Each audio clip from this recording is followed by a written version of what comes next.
It's January 8th here in Seoul, and I'm Kim Dami. We begin with the stories making the headlines at this hour, starting with the extension of the warrant to detain President Yoon.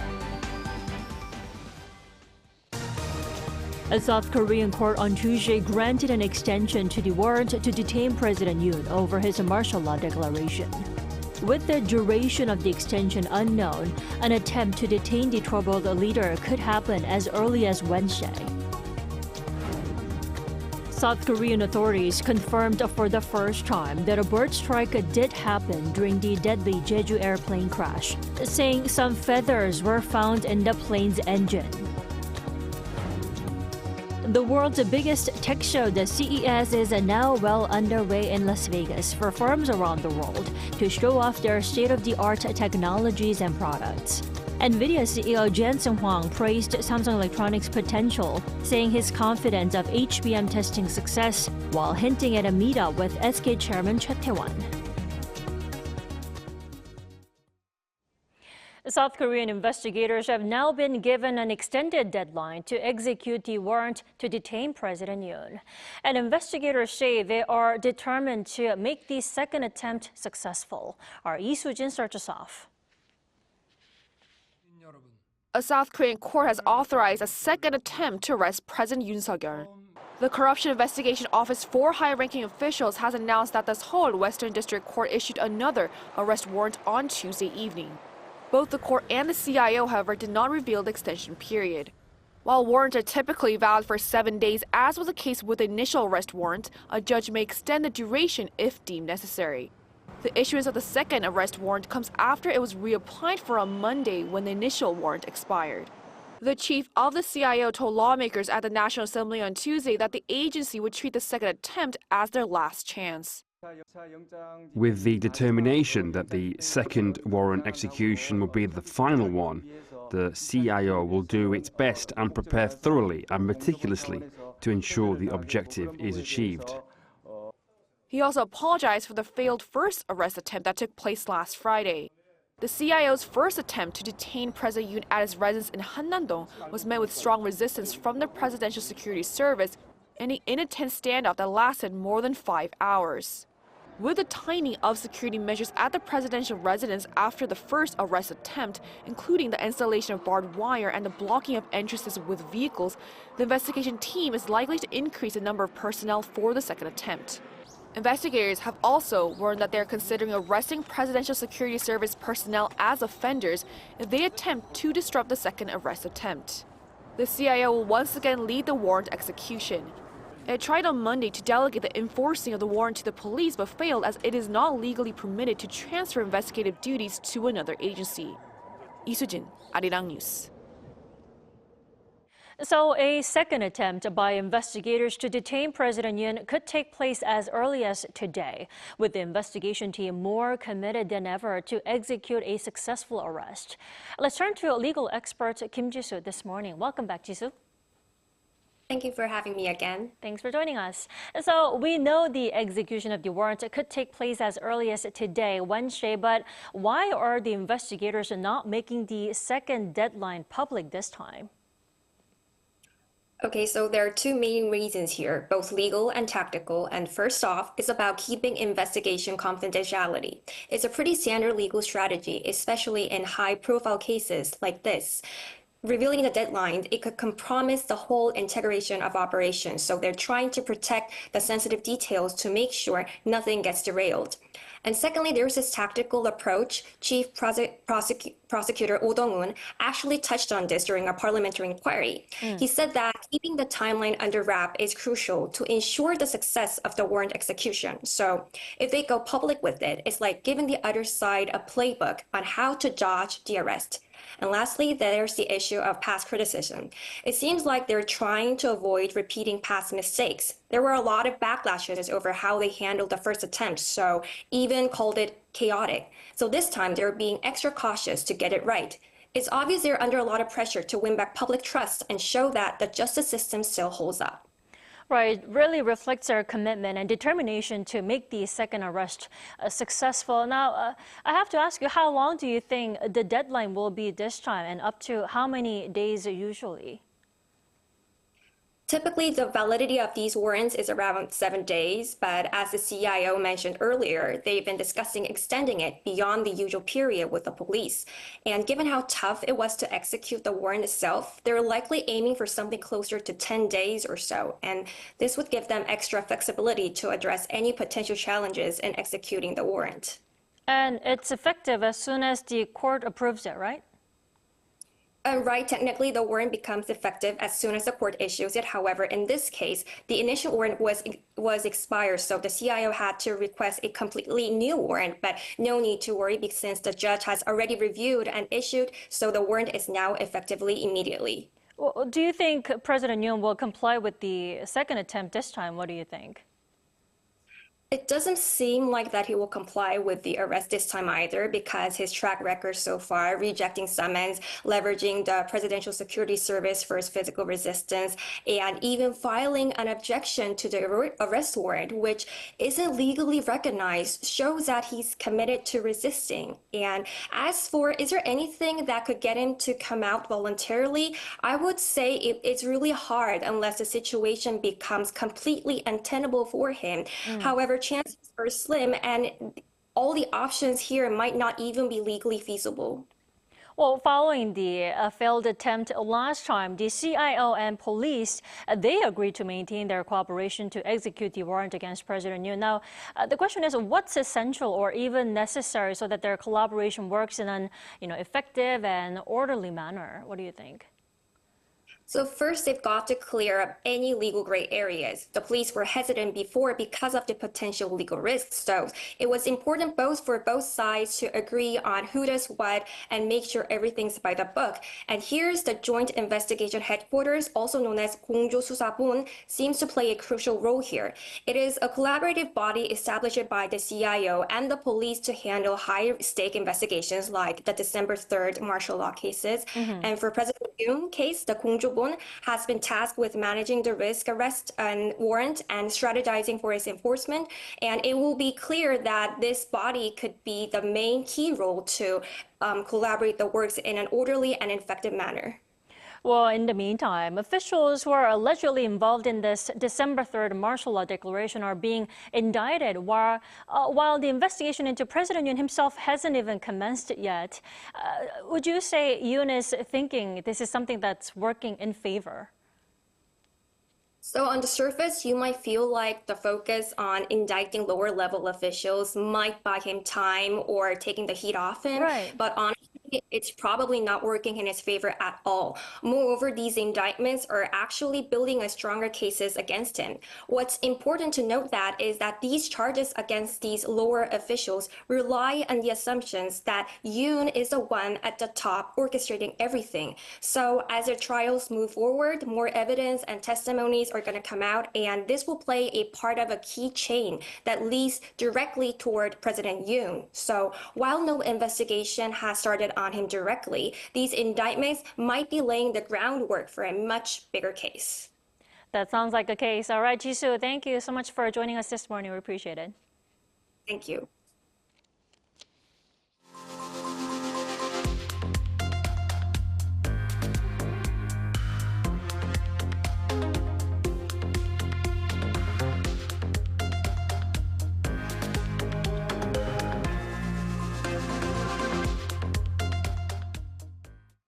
South Korean authorities have confirmed for the first time that a bird strike was a reason behind the initial cause of the Jeju Air plane crash. Lee Seung-jae has the details.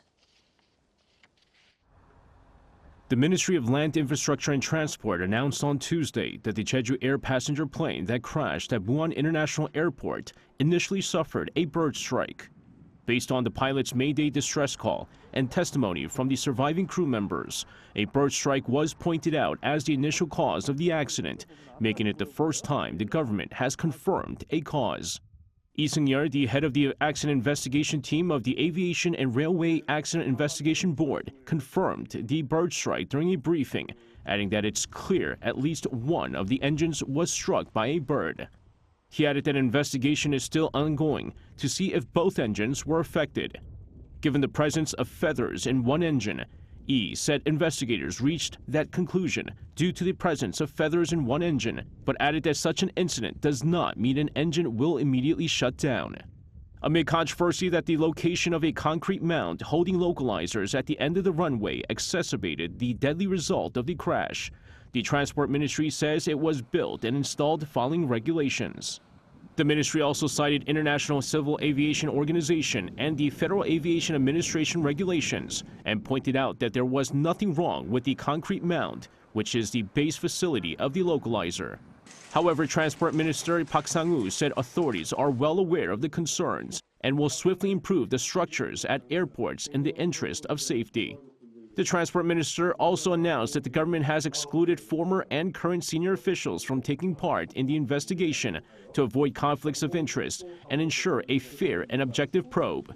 Park said that Chang Man-hee, the chairman of the Aviation and Railway Accident Investigation Board and a former Transport Ministry official, as well as Chu Jong-won, the head of the ministry's Aviation Policy Office, have been excluded from all board activities.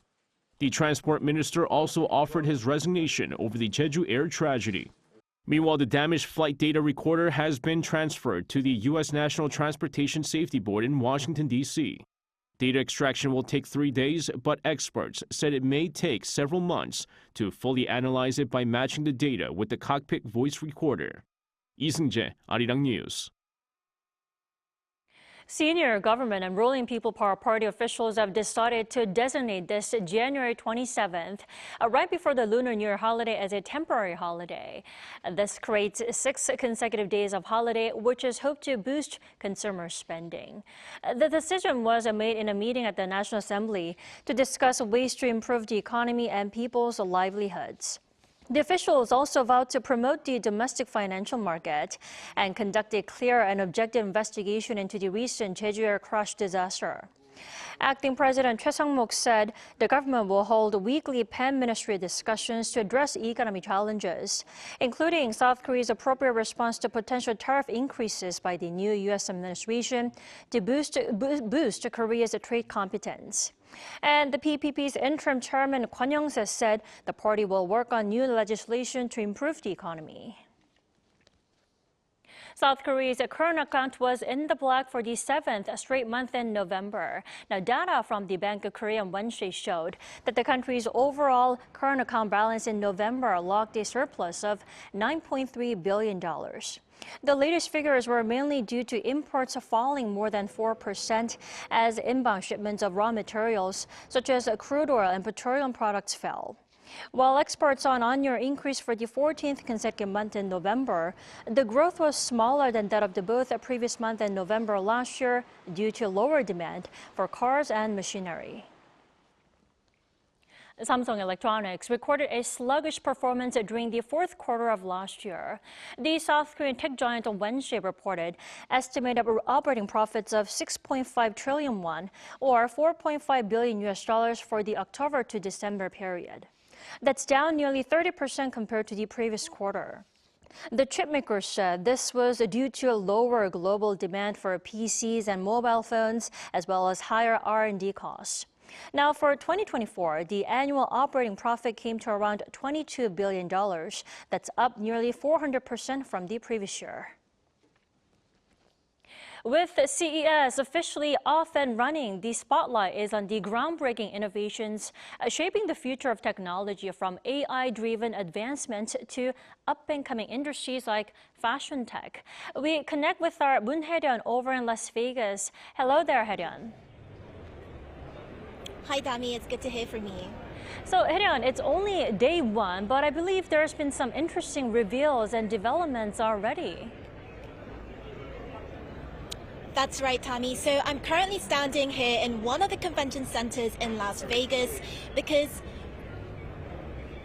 the wait is finally over. CES, the first big annual tech event of 2025, officially kicked off today.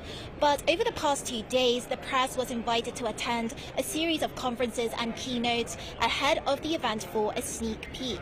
From the Consumer Technology Association's Tech Trends report to NVIDIA's Jensen Huang returning to CES for the first time in 8 years to give a keynote speech to show the firm's next lineup of chips and discuss new possibilities for artificial artificial intelligence. The prevalence of AI is clear through much of the tech on display. And this could mean a number of things for South Korea's tech giants. Hwang revealed to the press that he plans to meet with SK Group's chairman, Cha Tae-won, with SK hynix being NVIDIA's biggest supplier of HBM chips. He also went on to emphasize Samsung's potential in supplying HBM chips to NVIDIA, stating that the firm will eventually succeed, no question. Well, those are some great news for the South Korean firms. Now, Hae-ryung, give us more details on the event as a whole. What does the district CES look like on the opening day? Right, so the event is scheduled to last until the end of Friday this week. So hundreds of thousands of people are expected to gather, as you can probably tell from the crowds and milling around me. So more than 4,500 exhibitors have gathered to showcase and set the tone for this year's tech innovations. This event has gone from being called the Consumer Electronics Show to just being branded as CES. And the president of the CTA said that this reflects how the event has come to be something of a consumer everything show.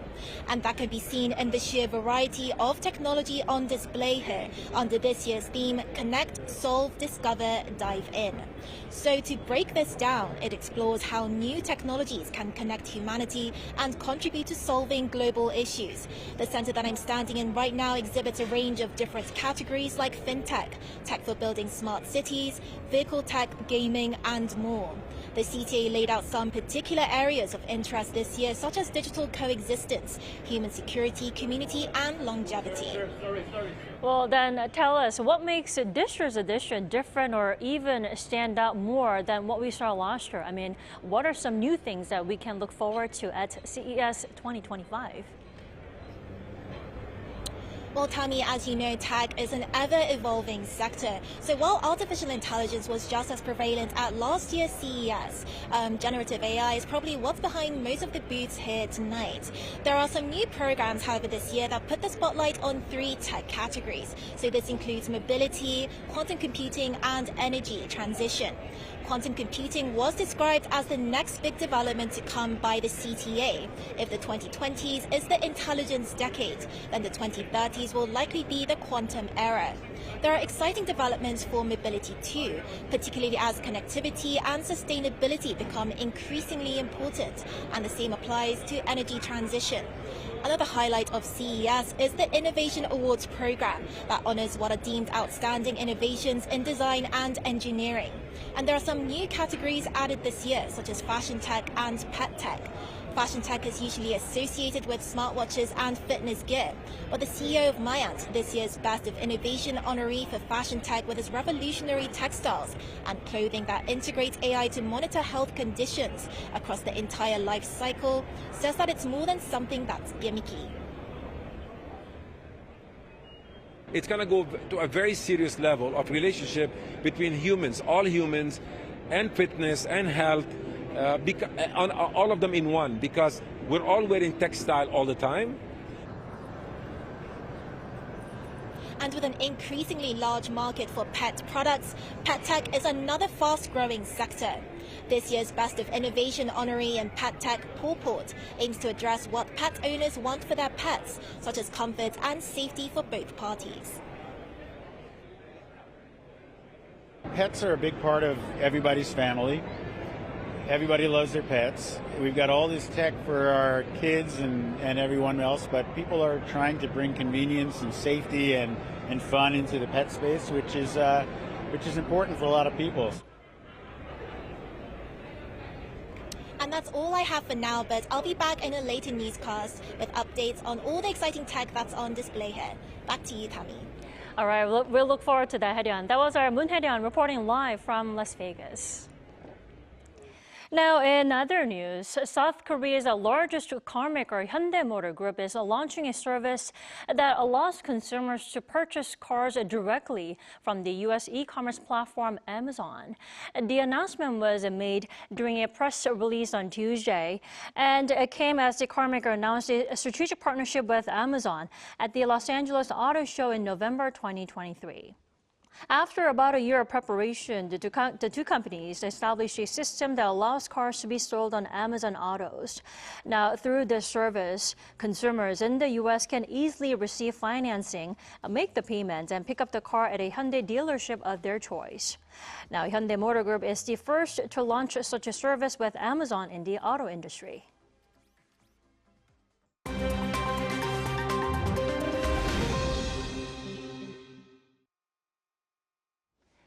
Good morning, I'm Yoon Se-young, and this is The World Now.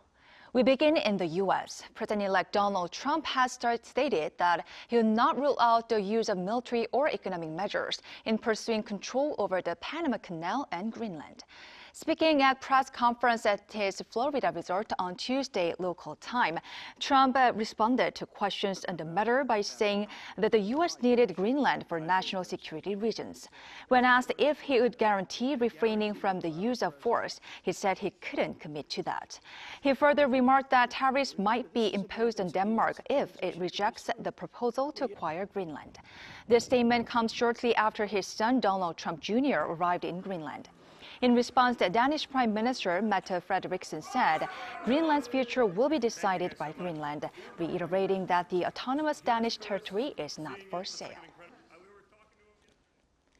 Next, we turn to Tibet, where a devastating earthquake has killed at least 126 people. According to China's state-run Xinhua News Agency, a magnitude 7.1 earthquake hit Dingri County near the Nepal border in western China on Tuesday morning local time. The quake also left 188 injured and destroyed over 3,000 homes. Officials warned that the casualty count could rise as search and rescue efforts continue. Earlier reports from Xinhua noted that approximately 6,900 residents live within a 20-kilometer radius of the quake's epicenter. China Central Television reported that rescue teams successfully evacuated 407 isolated residents and set up 14 temporary shelters to accommodate more than 34,000 displaced individuals. Meta CEO Mark Zuckerberg announced on Tuesday that the company would be discontinuing its fact-checking program, saying a community-based system will take its place.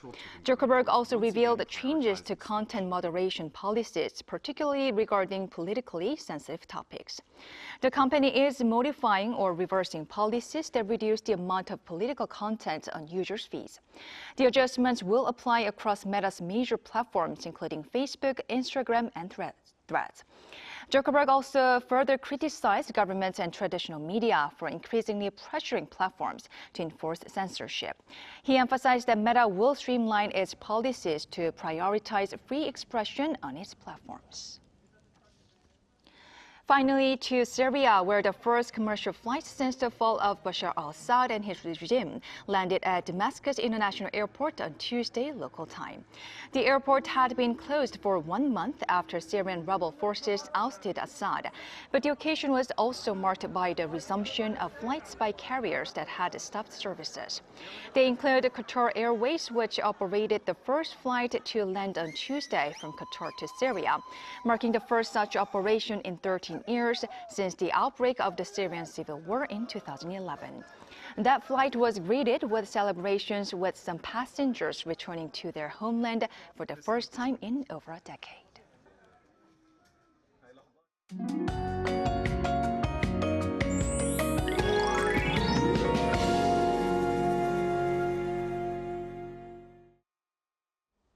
After a cold start to the new week, it's only getting colder. The cold advisory in northern parts of Gangwon-do has been upgraded to a warning, with Cheollon seeing a low below minus 15 degrees Celsius. Then the coldest air of this season is on the way. Tomorrow, the capital will be waking up to minus 12 degrees, but biting winds will drag down the feels-like temperatures to near minus 18 degrees, staying around minus 15 all day tomorrow.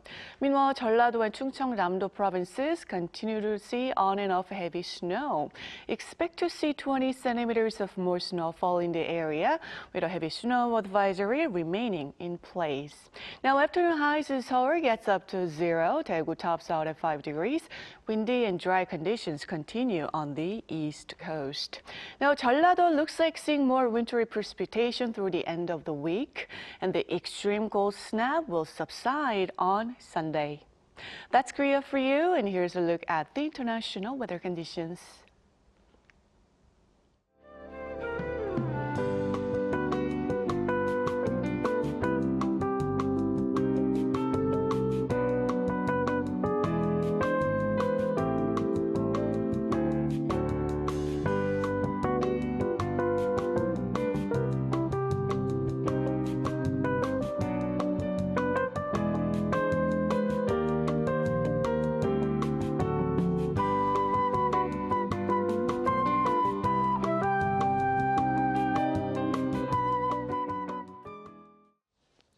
That's all we have for this morning. New Day at Arirang will be back tomorrow at the same time, 10 a.m. Korea time. Thanks for watching.